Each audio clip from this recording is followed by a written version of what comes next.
ఈ మాటలు వినండి, ఎంత నిజమో కదా. ఒక మనిషి పోయినంత మాత్రాన వాళ్ల భూమి ఖాళీ అయిపోదు.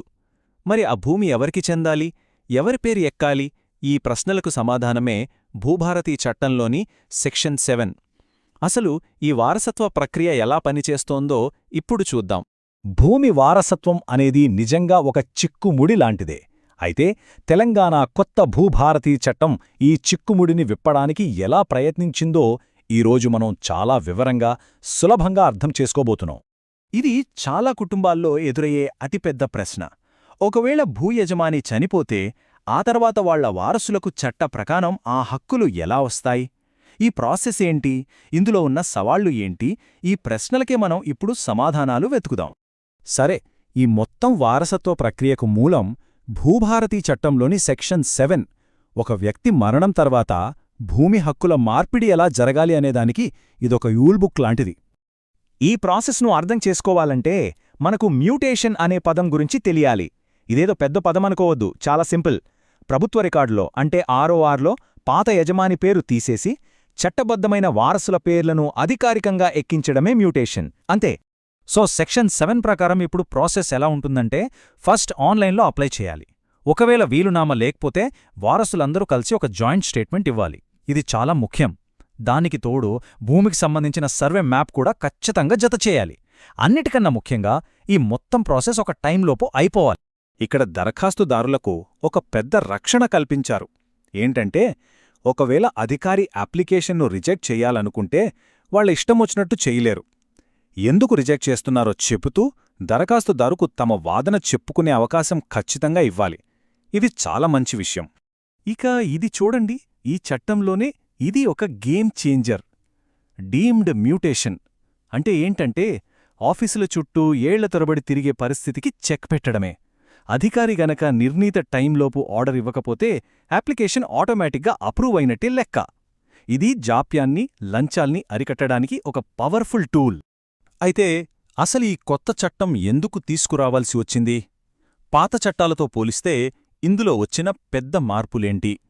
ఆ తేడాలు చూస్తేగాని ఈ కొత్త చట్టం ప్రాముఖ్యత మనకు పూర్తిగా అర్థం కాదు. చూడండి, మన భూచట్టాలు ఎలా మారుతూ వచ్చాయో. 1971లో పాత చట్టం ఉండేది. దాన్ని తీసేసి 2020లో ధరణి వచ్చింది. ఇప్పుడు ధరణి స్థానంలో ఈ కొత్త భూభారతీ చట్టం వచ్చింది. అంటే కాలంతో పాటు అవసరాలు మారాయి, చట్టాలు కూడా మారాయి. ఈ టేబుల్ చూస్తే పాత, కొత్త చట్టాల మధ్య తేడా చాలా క్లియర్గా తెలుస్తుంది. ముఖ్యంగా 4 విషయాలు. 1. పని పూర్తి చేయడానికి టైం లిమిట్ పెట్టడం. 2. డీమ్డ్ మ్యూటేషన్ తీసుకురావడం. 3. సర్వే మ్యాప్ తప్పనిసరి చెయ్యడం. 4.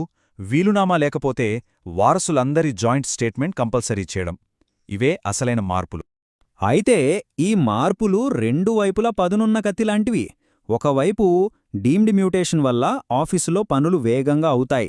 కానీ ఇంకోవైపు జాయింట్ స్టేట్మెంట్ రూల్ వల్ల కుటుంబంలో ఒక్కరు అడ్డుపడినా సరే మొత్తం ప్రాసెస్ ఆగిపోయే ప్రమాదం ఉంది. సరే, ఇప్పుడు మనం చాలా జాగ్రత్తగా ఉండాల్సిన విషయం గురించి మాట్లాడుకుందాం. చట్టాలు బాగున్నా మోసం చేసేవాళ్లు దారులు వెతుకుతూనే ఉంటారు. మరి ఈ వారసత్వ ప్రక్రియలో ఎలాంటి మోసాలు జరిగే అవకాశముందో ఇప్పుడు చూద్దాం. ఇది చాలా కామన్గా జరిగే మోసం. ఉన్నట్టుండి ఎక్కడ్నుంచో ఒక నకిలీ వీలునామా పుట్టుకొస్తుంది. చనిపోయిన వ్యక్తి ఆస్తంతా తనకే రాశాడంటూ ఎవరో ఒకరు ముందుకొచ్చి మొత్తం ఆస్తిని కొట్టేయాలని చూస్తారు. ఇక ఇదింకో పెద్ద ప్రమాదం.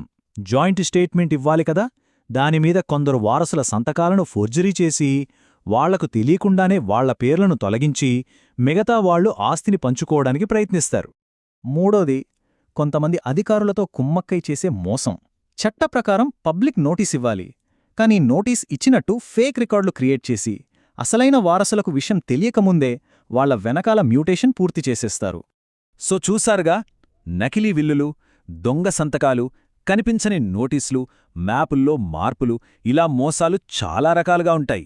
వీటన్నిటివల్ల నిజమైన వారసులు తమ హక్కును కోల్పోయే ప్రమాదముంది.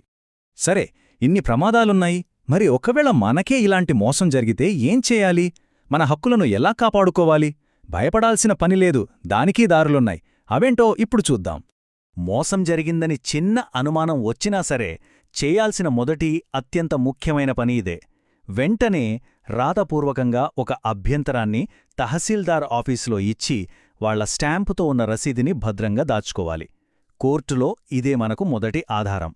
ఒకవేళ తహసీల్దార్ ఇచ్చిన ఆర్డరు మనకి వ్యతిరేకంగా ఉంటే అక్కడతో అంతా అయిపోయినట్టు కాదు. మనం అప్పీల్ చేసుకోవచ్చు. తహసీల్దార్ నిర్ణయంపై ఆర్డీఓకి, వాళ్ల నిర్ణయంపై కలెక్టర్కి. అక్కడ కూడా న్యాయం జరగకపోతే చివరిగా కొత్తగా ఏర్పడిన ల్యాండ్ ట్రిబ్యునల్కి వెళ్ళొచ్చు. ఈ రెవెన్యూ అధికారుల వ్యవస్థలో ఎక్కడా న్యాయం జరగకపోయినా మనకు చివరిగా ఇంకొక బలమైన ఆయుధముంది. అదే సివిల్ కోర్టు. రికార్డుల్లో తప్పు జరిగిందని డిక్లరేషన్ సూట్ వేస్తే కోర్టిచ్చే తీర్పే ఫైనల్. దాన్ని అందరూ పాటించాల్సిందే. అంతేకాదు, ఎవరైనా అధికారులు లంచమడిగితే ఏసీబీకి కంప్లైంట్ చేయొచ్చు. ఫోర్జరీ లాంటివి చేస్తే పోలీసులకు ఫిర్యాదు చేయొచ్చు. మోసపూరితంగా రికార్డులు మారిస్తే వాటిని సరిచేయమని ఉన్నతాధికారైన కమిషనర్కి కూడా మనం అప్పీల్ చేసుకోవచ్చు. ఇవన్నీ చర్చించుకున్న తర్వాత మనమందరం గుర్తుపెట్టుకోవాల్సిన ఒకే ఒక్క ముఖ్యమైన సూత్రముంది. ఇది చాలా చాలా ముఖ్యమైన విషయం. చాలామందికి ఉండే అపోహ ఏంటంటే ప్రభుత్వ రికార్డులో పేరు ఎక్కితే చాలు, ఇక ఆ భూమి మనదే అనుకుంటారు. కానీ అది నిజం కాదు. అది కేవలం ఒక ఎంట్రీ మాత్రమే.